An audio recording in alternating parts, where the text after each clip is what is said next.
Assalamualaikum warahmatullahi wabarakatuh.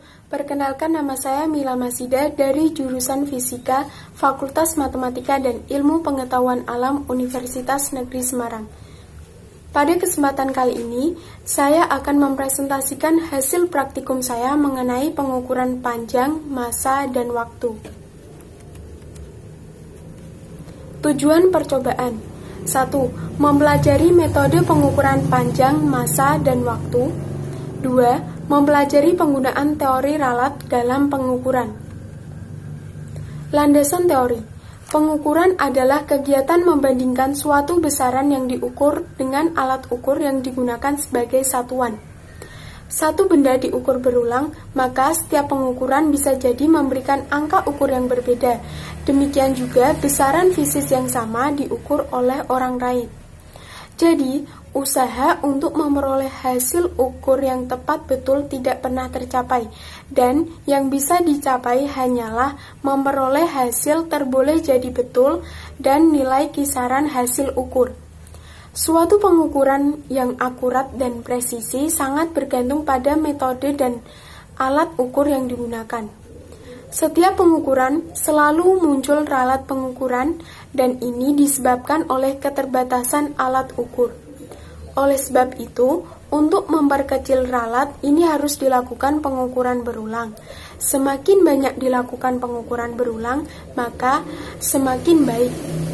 Jika besaran fisis yang diukur ditulis dengan X, maka hasil ukur boleh jadi betul adalah nilai rata pengukuran X, dan kisaran hasil ukur yang dinamakan ralat pengukuran dan dinyatakan dengan delta X atau disebut juga standar deviasi.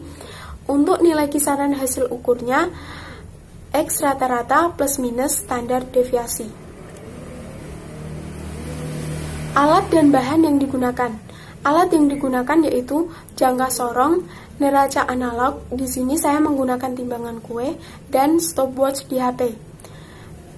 Selanjutnya, bahan yang digunakan yaitu tutup botol, buku tulis, dan kelereng. Selanjutnya yaitu langkah-langkah percobaan.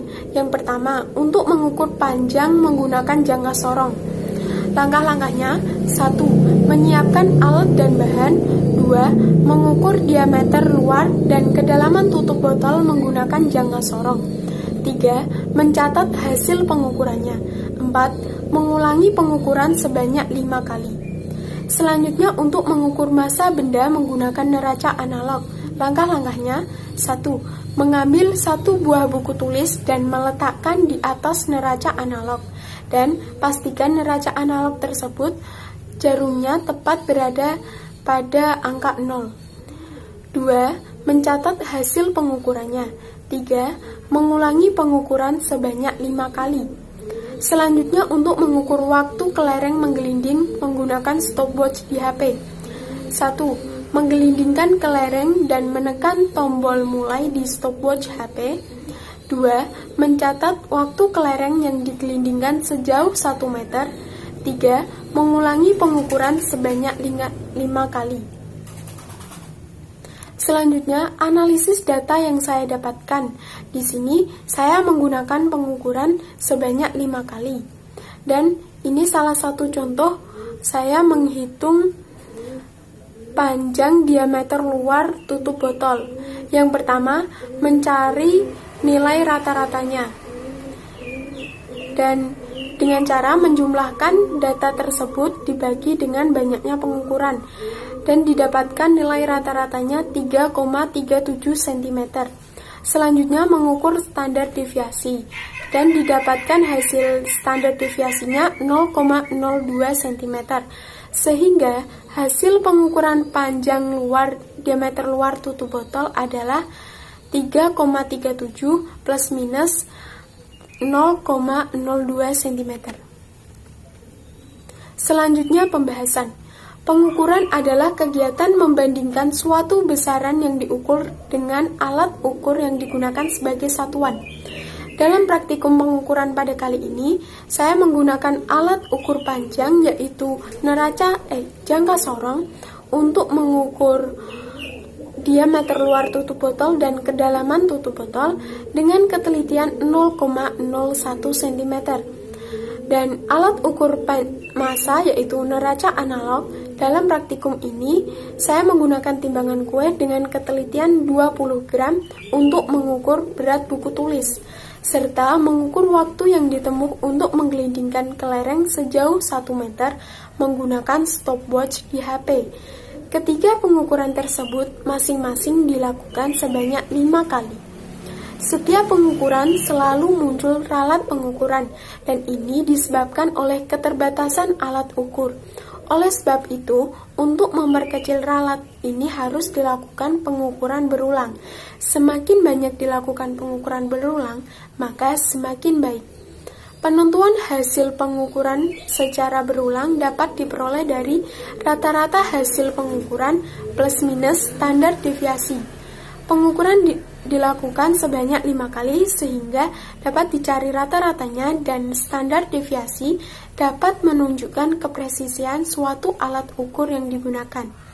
Semakin kecil standar deviasi yang terbentuk, maka semakin besar pengukuran kita untuk mendekati akurat. Hasil pengukuran tersebut dituliskan sebagai X rata-rata plus minus standar deviasi, yaitu mempunyai arti nilai pengukuran X maksimum ketika X rata-rata ditambah standar deviasi, sedangkan nilai pengukuran X minimum ketika X rata-rata minus standar deviasi. Kesimpulan yang saya dapatkan dari hasil praktikum ini yaitu 1. Metode pengukuran panjang, salah satunya dapat diukur menggunakan jangka sorong, massa dapat diukur menggunakan neraca analog, dan waktu tempuh suatu benda dapat diukur menggunakan stopwatch di HP. Dan metode yang saya gunakan adalah pengukuran berulang sebanyak 5 kali. Kesimpulan yang kedua yaitu setiap pengukuran selalu muncul ralat. Semakin banyak dilakukan pengukuran berulang, maka hasilnya semakin baik. Hasil pengukuran tersebut dapat dituliskan sebagai X rata-rata plus minus standar deviasi, yaitu mempunyai arti nilai pengukuran X minimum, yakni X rata-rata minus standar deviasi, sampai dengan X maksimum, yakni X rata-rata plus standar deviasi. Berikut adalah dokumentasi saya selama praktikum. Yang pertama ini ketika saya mengukur diameter luar tutup botol. Yang kedua ini ketika saya mengukur kedalaman tutup botol. Yang ketiga ketika saya mengukur massa buku tulis pada neraca analog. Dan yang terakhir ketika saya mengukur waktu tempuh kelereng sejauh 1 meter menggunakan stopwatch di HP. Sekian video yang dapat saya sampaikan. Wassalamualaikum warahmatullahi wabarakatuh.